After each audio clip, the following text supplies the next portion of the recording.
tuone ushahidi wa hapa kidogo. Tutusaidia sote. Tukosema wa kwanza. Saidia jamani. Tukosema wa kwanza. Mstari wa 5, sura ya 5 mstari wa 6 nasemaje? Biblia inasema, bali yeye asiyejizuia nafsi yake amekufa ingawa yu hai. Biblia inaanza kutoa tafsiri katika ulimwengu wa kiroho. Ni nani amekufa? Ni mtu asiyejizuia nafsi yake. Sema nafsi yake. Nafsi iko ndani ya mtu inayomwekea makatazo ama inamruhusu kufanya mambo fulani ama maamuzi. Kwenye nafsi ndiko kuna maamuzi ya mtu, yanaweza kuwa mazuri au yakawa mabaya.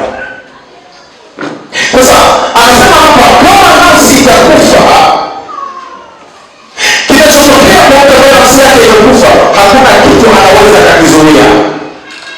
Wakati waliwahi sio niseme nini? Okay. Wakati wanapiga chafya ziko zaidi. Si nyingi. Unaweza chini ukajiachilia chafya ukapiga mambo yako yote ukaoa akabasi. Wale ndio wewe. Lakini kwa chafya huwa tunajaribu kumfanya mtu aliyefanya operation ya mkono, alafu kupiga chafya na bileji.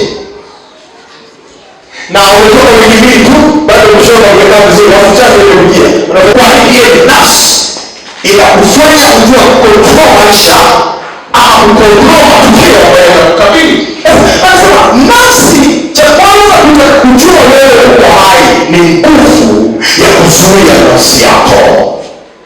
Sema amen.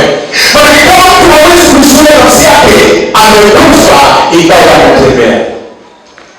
Kwenda Ufunuo utaelewa zaidi. Ufunuo sura ya 3 mstari wa kwanza inasemaje? Asiyejizuia nafsi yake amekufa ingawa anatembea. Hebu twende Ufunuo 3 inasemaje? Na kwa malaika wa kanisa lililoko Sardi andika, haya ndio anenayo yeye aliye na hizo roho 7 za Mungu. Na zile nyota 7, na yajua matendo yako ya kuwa una jina la kuwa hai nawe umekufa. Sikia hiyo neno linaongezea. Kwa kanisa hili linapewa ujumbe katika makanisa yote 7. Unaona hili kanisa linapewa ujumbe. Mwenye kuona anasema, najua unayo jina la kuwa, lakini mimi kuangalia kweli umekufa. Ila kwa watu unayo jina la kuwa hai. Ila kwa Mungu umekufa. Kwa hiyo ujumbe wa makanisa yote 7 ambayo inawakilisha tabia za wakati tunao. Ni ujumbe unaoendelea mpaka sasa. Haujakiona huo ujumbe unayo jina la kuwa hai. Lakini Mungu akikucheki ndani umekufa. Sasa umeelewa, kuna ugonjwa unaoelewa kiroho unaitwa ugonjwa ambao kwenye ufupi watu unaitwa ukiro. Ukiro ni upungufu wa kinga rohoni. Sema ukiro. Sema tena ukiro. Sema kwa sababu ukiro ni upungufu wa nini? Wa kinga rohoni. Na shetani kabla ya kuua anaanza kupunguza kinga. Nilikuwa naangalia nini? Nawaza siku moja, unajua mtu mpaka afya usifanye masiara, panachukua muda.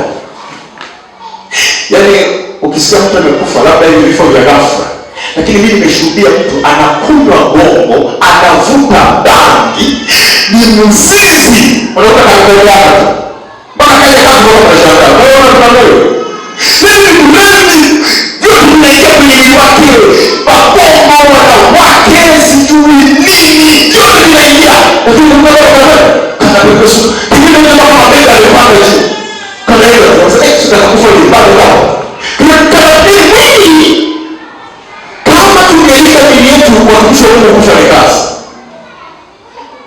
Lakini wanajipoteza sasa ukiro ni upungufu wa kinga. Lakini watu ambao sisi ambaye tunamwangalia leo huyu ni mgonjwa, huyu ana tatizo, hata kama hajafa huyu ana shida mwilini. Kwa hiyo maisha ya kiroho, shetani anachoanza kukifanya kwa watu, anapiga kinga. Kinga zinaanza kukutoka. Sasa sisi wanaume tunaanza kuwa na mambo yanayofika. Mara alikuwa mnene sasa alikuwa mwembamba ghafla nini kimekuta? Mara sasa amebadilika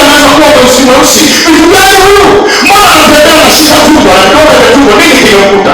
Mbona anatembea pepesuka? Wewe kwa kweli tunaangalia nani jitokeza nje. Kinga zinaanza kupotea.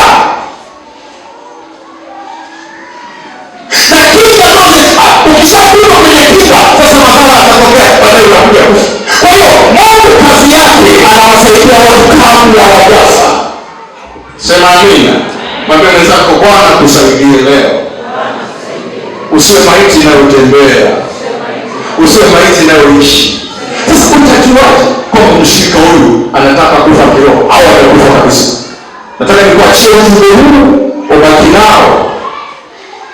Ukifahamu kwamba mimi niko hai au nimekufa au nimesikiwa niko wapi? ICU. Wengine tayari wameshapelekwa hospitali au wamefuta wafahamu.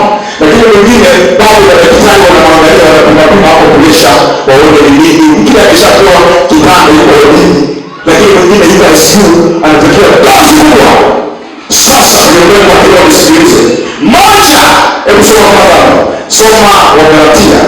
Ugonjwa wa watu kiroho unaitwa ukimwi. Wagalatia 3:1-3. Soma. Nataka ujifunze. Wagalatia 3:1-3 nasemaje? Ndio.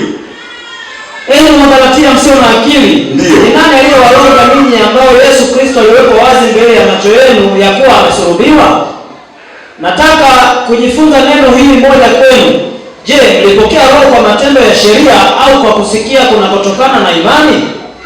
Je, mmekuwa wajinga namna hii? Baada ya kuanza katika roho mnataka kukamilishwa sasa katika mwili? Paulo anagundua Wagalatia wamerogwa. Jamani, Paulo anawaona Wagalatia wewe. Haujamwambia wao tumerogwa. Anaona nani? Ukiona mtu anasema ni tumerogwa. Kama hajakwambia kuna kitu gani ikiwa wamerogwa? Kuna shida. Ameanza na kanisa la Wagalatia kama tunavyofahamu. Anaenda mpaka pia na kuna sio yule. Sasa yeye anatumia lugha ya ndani sana kwamba hii